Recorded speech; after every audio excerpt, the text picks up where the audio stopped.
This lawn had bare spots the size of dinner plates, compacted clay underneath. The grass was thin, pale, and barely holding on.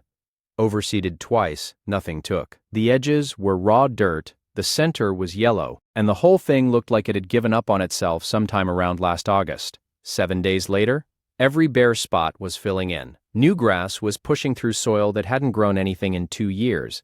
Green shoots, thick and aggressive, claiming ground that had been dead earth for months.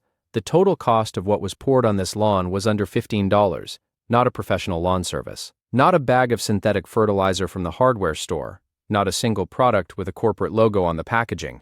$15 and a 5-gallon bucket. It is called worm casting tea, and the reason most people have never heard of this is, honestly, kind of frustrating.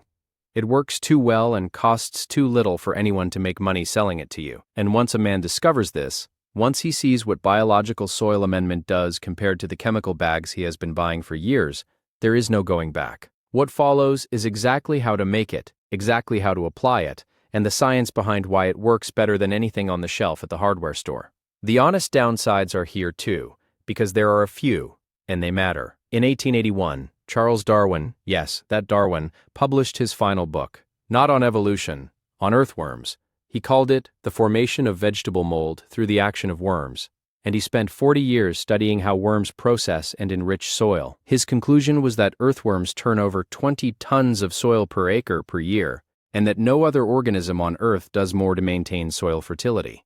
But Darwin was not discovering something new. The Chinese were using worm-processed soil as fertilizer during the Zhou dynasty, that is, over 3,000 years ago, around 1046 before the Common Era. The Aztecs built their famous chiampas, floating garden islands using canal mud rich with worm castings. During World War II, the United States Department of Agriculture printed posters encouraging American families to keep worm bins in their victory gardens, because a single bin could turn kitchen scraps into fertilizer at 10 times the efficiency of standard composting. So what happened? The Haber-Bosch process happened. After the 1950s, the Green Revolution made synthetic nitrogen fertilizer so cheap, costs dropped 80% almost overnight, that biological soil amendments like vermicompost could not compete on price at industrial scale. The science did not change. The economics did. The Food and Agriculture Organization of the United Nations reported in 2014 that vermicompost remains one of the most effective soil amendments on the planet for 2.5 billion smallholder farmers worldwide. It just stopped being profitable for large corporations to sell you something you can make in a bucket in your garage. So, let us talk about what you need to make it. The materials list is almost embarrassingly short. Here is everything needed to brew a first 5-gallon batch of worm casting tea. These are exact costs as of 2024 pricing, with sources for each item. The core ingredient is worm castings, 4 to 6 cups. For anyone already running a worm bin, this is free. 1 pound of red wiggler worms, Eisenia fetida, produces half a pound to 1 full pound of castings per day under ideal conditions, meaning temperatures between 55 and 77 degrees Fahrenheit, with moisture around 75 to 85%. A small bin with just 2 pounds of worms produces 20 to 50 pounds of castings per month. For those without a bin yet, finished castings retail at $3.50 per pound, meaning 4 to 6 cups cost roughly $3 to $5. A pound of red wigglers from Uncle Jim's worm farm runs about $30 as of 2023. Next, a standard 5-gallon bucket from any hardware store, $3 to $5. Most garages already have one. A porous bag to hold the castings while they steep, cheesecloth, an old cotton t-shirt, a paint strainer bag. Cost is about $2 for cheesecloth, free if raiding the sock drawer, 2 tablespoons of unsulfured molasses. This is the microbial fuel that feeds beneficial bacteria as they multiply during the brew. A 16-ounce bottle runs about $4 at any grocery store, and roughly 50 cents worth is used per batch. That single bottle lasts 8 to 10 batches. 4 to 5 gallons of dechlorinated water, rainwater, is free, or fill from the tap and let it sit uncovered for 24 hours to off-gas the chlorine. Cost is essentially zero. Optional but recommended. A basic aquarium air pump with an air stone which aerates the tea during brewing and multiplies beneficial microbe count by up to 100 times compared to passive steeping. A decent pump runs $15 to $20 on Amazon, a one-time purchase that lasts years. Add it all up. The first batch costs roughly $12 to $15 with it. Every batch after that costs approximately 50 cents, just the molasses. 50 cents to treat up to 5,000 square feet of lawn. For context, a single application of Scott's Turf Builder for 15,000 square feet runs about $50 per season, and most lawns need 2 to 4 applications per year, $100 to $200 annually. Miracle-Gro liquid fertilizer costs roughly 50 cents per gallon when diluted. Worm casting tea comes in at 5 to 10 cents per gallon applied. Over a full year, homeowners switching from synthetic fertilizers save $200 to $500 depending on lawn size. That is a 200% return on investment in the first year alone. Annual maintenance runs $20 to $50 for 500 pounds of castings when kitchen scraps are free, molasses is 50 cents per batch, and electricity for the pump is $5 to $10 per year. And for those thinking bigger, small-scale sellers move 500 pounds of castings per year at $3 to $5 per pound wholesale. That is $1,500 to $2,500 in revenue from what is essentially garbage that worms ate. Finished tea sells for $8 to $12 per gallon retail at farmers markets. Now the materials are clear. Let me walk through exactly how to put them together, starting with the worm bin for those who do not have one, and then the tea itself. If castings are already on hand, bought or homemade, skip ahead to the brewing steps. But for anyone who wants a permanent, self-sustaining source of castings that costs almost nothing to run, here is how to build a worm bin in about 30 minutes. Get an opaque plastic storage bin. 18 by 24 by 12 inches is the ideal starter size. Dark-colored plastic works best because worms are photophobic. Cost is $8 to $12 at any big box store. A Rubbermaid 18-gallon tote works perfectly. Drill approximately 50 holes using a 1/4-inch drill bit. 20 holes in the lid for air exchange, 15 holes along each long side about 2 inches below the rim, and 0 holes in the bottom. Moisture stays in the bin, not on the garage floor. For those who want drainage, drill 6 to 8 holes in the bottom and set the bin on a tray to catch liquid runoff, which is itself a weak fertilizer. Prepare the bedding by shredding newspaper, not glossy inserts, just regular black and white newsprint, into strips about 1 inch wide. Fill the bin 4 inches deep. Soak the newspaper in water, then squeeze it out until it feels like a wrung-out sponge. Roughly 70% moisture content. The bedding should be damp but not dripping. Spread it evenly across the bottom. Shredded cardboard, coconut coir, or aged leaves all work as alternatives. Avoid anything with colored ink or heavy bleaching. Place 1 to 2 pounds of red wiggler worms on top of the bedding. Do not use night crawlers or garden worms. They will not thrive in a bin. Red wigglers are surface feeders. They reproduce quickly in confined spaces, and they process food waste at roughly half their body weight per day. 2 pounds is approximately 1,600 to 2,000 individual worms. Spread them gently, then cover with another inch of damp newspaper. They burrow down within minutes. Wait 3 to 5 days before the first feeding to let the worms acclimate. Then bury half a pound of kitchen scraps per week under the bedding. Fruit peels, vegetable trimmings, coffee grounds, eggshells, tea bags. Avoid citrus in large quantities because the acidity drops bin pH below the ideal range of 6.0 to 7.5. Absolutely no meat, dairy, or oily foods. These attract pests and go anaerobic. Bury the food in a different spot each time, rotating around the bin. Keep the bin at 60 to 80 degrees Fahrenheit. A garage, basement, or shaded porch works. Check moisture weekly, mist with a spray bottle if dry. Add dry shredded newspaper on top if too wet and sour smelling. Total maintenance time is 10 to 15 minutes per week. In 3 to 6 months, the bottom of the bin is full of dark, earthy smelling castings. To harvest, push all existing contents to one side, fill the empty side with fresh bedding and food, and wait 2 to 3 weeks. The worms migrate toward the new food, leaving clean castings on the old side. Scoop out the castings, sift through a 1/4-inch screen to remove stragglers, and store finished castings in sealed bags at 50 to 70 degrees Fahrenheit. They keep for 1 to 2 years. For scaling purposes, 1 square foot of bin space per pound of worms yields about 100 pounds of castings per year. A 4 by 8 foot bin system running 10 pounds of worms can produce 500 pounds annually. Now, whether the castings are homemade or store-bought, here is the main event. Fill the 5-gallon bucket with dechlorinated water. If on municipal water, fill the bucket the night before and let it sit uncovered for 24 hours. The chlorine off-gases naturally. Rainwater is ideal and free. Well water works if not high in iron or sulfur. Water temperature should be between 65 and 75 degrees Fahrenheit. Cold water below 50 degrees slows microbial growth dramatically. Hot water above 85 degrees kills beneficial organisms. Measure 4 to 6 cups of finished castings, roughly 2 to 3 cups per gallon, and place them in the porous bag. The bag should be approximately 12 by 12 inches. Tie it shut with a knot or twist tie. The water should flow freely through the castings, like a giant tea bag. Stir 2 tablespoons of unsulfured molasses into the bucket water before adding the castings bag. Use unsulfured specifically. Sulfured molasses contains sulfur dioxide, which is an antimicrobial agent that kills the very organisms being cultivated. Submerge the castings bag. Now there are 2 options. Option 1 is the passive steep. Stir the bucket vigorously for 1 full minute to introduce oxygen, then let it steep for 12 to 24 hours at 65 to 75 degrees in a shaded area. Come back and stir vigorously for 1 minute at least twice during steeping, once at 6 hours and once at 12. This works, though, with lower microbial counts than the aerated version. Option 2 is the aerated brew. Drop an air stone connected to the aquarium pump into the bottom of the bucket, turn it on, and let it run continuously for 24 hours. The constant aeration keeps oxygen levels high, allowing aerobic bacteria to multiply explosively. The pump should deliver at least 0.05 cubic feet per minute per gallon.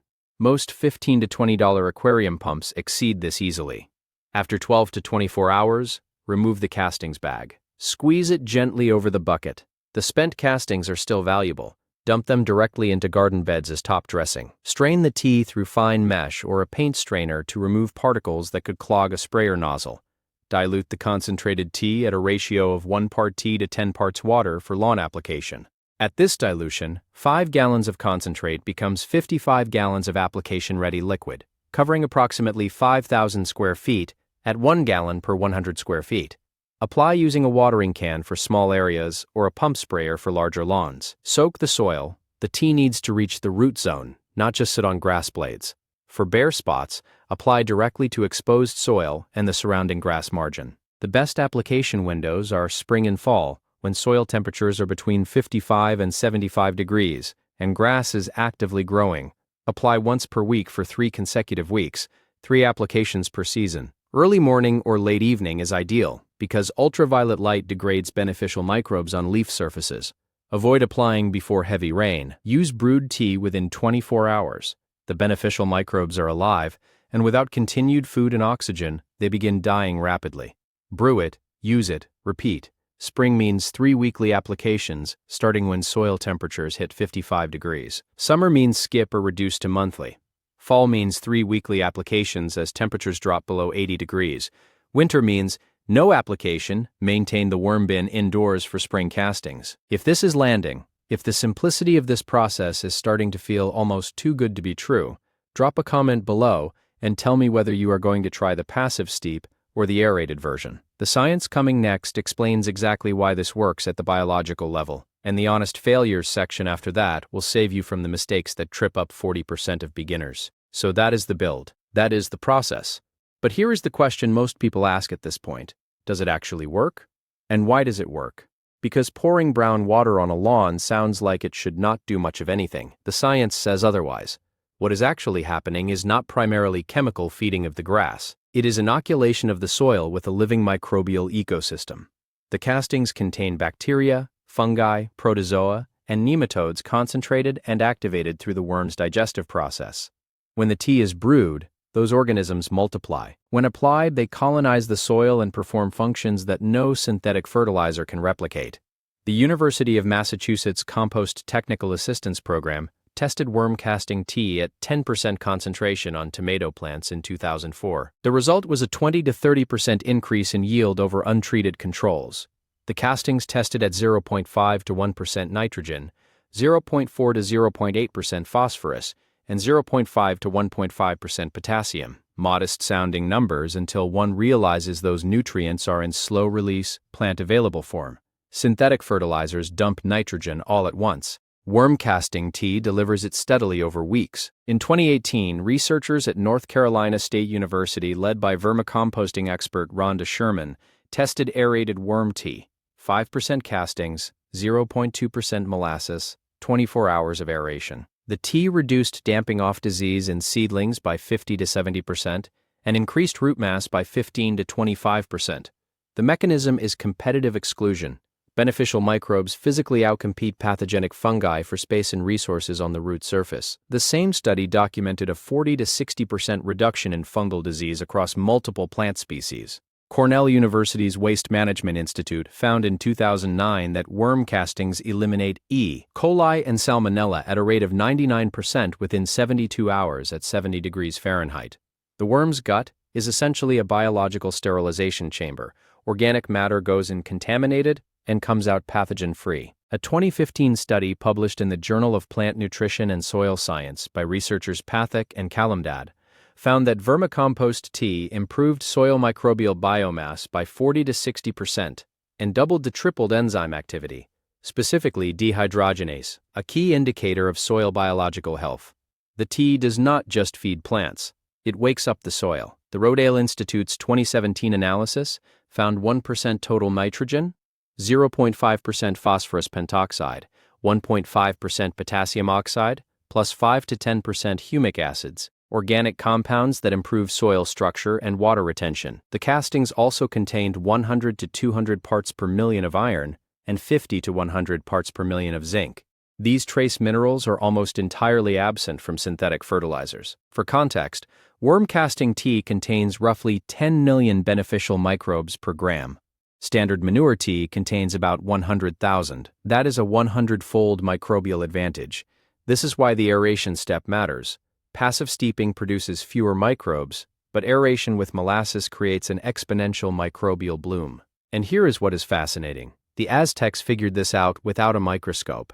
Their chinampas used worm-rich canal mud as the primary soil amendment. A 2012 Smithsonian study confirmed that chinampa soils matched or exceeded modern vermicompost in microbial diversity, producing 30 to 40% higher yields than adjacent non-chinampa fields. The science from 2004, 2009, 2015, and 2018 is validating what indigenous farmers knew through observation 1,000 years ago. The United States Department of Agriculture's National Organic Program under Standard 7 CFR 205.20, today, updated in 2022, lists vermicompost as an approved soil amendment for certified organic production. The standard specifically notes that worm casting tea suppresses pathogens through beneficial microbe populations, including Trichoderma and Pseudomonas species, at concentrations of 10 to the 6th through 10 to the 8th colony forming units per milliliter. So the science is clear. This works, but the honest downsides were promised, and there are real ones. Let me start with what works in practice. Jim Pedersen, age 72, founder of Uncle Jim's Worm Farm and a 40-plus-year worm farming veteran who built his operation from a single backyard bin after his divorce in 1981, describes his standard lawn protocol: 5 cups castings in 5 gallons, steep 24 hours, dilute 50-50, lawns green up 2 times faster, bare spots gone in 5 days. On Kentucky bluegrass. Rhonda Sherman at North Carolina State University, 61 years old, married, a vermicomposting extension specialist who has published over 200 papers across 3 decades, puts it directly: expect a 50% yield boost first season, but scale slowly. Newbies lose 25% of their worms to heat. At a 1 to 10 dilution applied weekly, most bare spots show visible new growth within 3 to 7 days, assuming the underlying soil is not severely compacted. That last part is where things can go wrong. Red wigglers die at temperatures below 32 degrees Fahrenheit or above 95 degrees. In extreme conditions, a garage that freezes in winter, a bin left in direct sun in July, 80% of the worm population can die in a single day. The fix is simple. Keep bins indoors or in climate-controlled spaces. But without knowing this going in, it is a heartbreaking and expensive lesson. Back to the roots. One of the largest consumer vermicomposting companies reports that 40% of first-time worm bins fail. The number one cause is overfeeding. Too much food, the bin goes anaerobic, produces hydrogen sulfide gas, and smells terrible. This happens in 20 to 30% of bins when moisture exceeds 85%. The fix is feeding less than expected and adding dry bedding whenever a sour smell appears. Additionally, about 20% of tea batches go foul because the straining step is skipped, or the tea sits too long. The biggest practical limitation is shelf life. Oregon State University documented a 90% die-off in beneficial microbes by 72 hours after brewing. The tea cannot be made in a big batch on Sunday and used all week. Every application requires a fresh brew. This is not a deal breaker, but it demands planning. If bare spots are caused by soil compaction, heavy shade, or drainage problems, worm casting tea alone will not fix them. The tea improves soil biology but cannot break up hardpan clay or compensate for zero sunlight. In compacted soil, 2 to 3 applications over 14 days combined with mechanical aeration, poking holes with a garden fork or core aerator, may be needed before results appear. Overfed worm bins attract mites in about 30% of cases. Grain mites specifically love wet, food-rich environments. The organic fix is cinnamon, 1 teaspoon per gallon of water sprayed on the bin surface. On the plant side, over-application of worm tea can increase root aphid activity by roughly 10%. The solution is sticking to the 1:10 dilution ratio and never applying more frequently than once per week. None of these downsides are deal breakers. Temperature is managed by bin placement. Overfeeding is managed by brewing on application day. Compaction is managed by aeration. Not mysterious problems, not unsolvable failures, not reasons to quit, but real constraints that require awareness before starting. Here is what keeps coming back. This is not some secret. Darwin wrote about it 140 years ago. The Aztecs used it 600 years ago. The Chinese used it 3,000 years ago. Every civilization that paid attention to its soil figured out that worms are the best fertilizer factory on the planet. We just got distracted by something cheaper and faster. And our lawns, our gardens, and our soil have been paying the price ever since. And once a man understands this, once he sees the difference between feeding soil chemistry and feeding soil biology, there is no going back. The best lawn is not the one with the most chemicals. It is the one with the most life in the soil underneath it. If this was useful, hit subscribe. The next video goes deep on soil biology, low-cost growing techniques that actually work, and methods that will save even more money than this one. Drop a comment below. Are you going to try the passive steep or the aerated version? And if worm casting tea has already been applied to a lawn, those results matter, good or bad. Thanks for watching. Go brew some tea.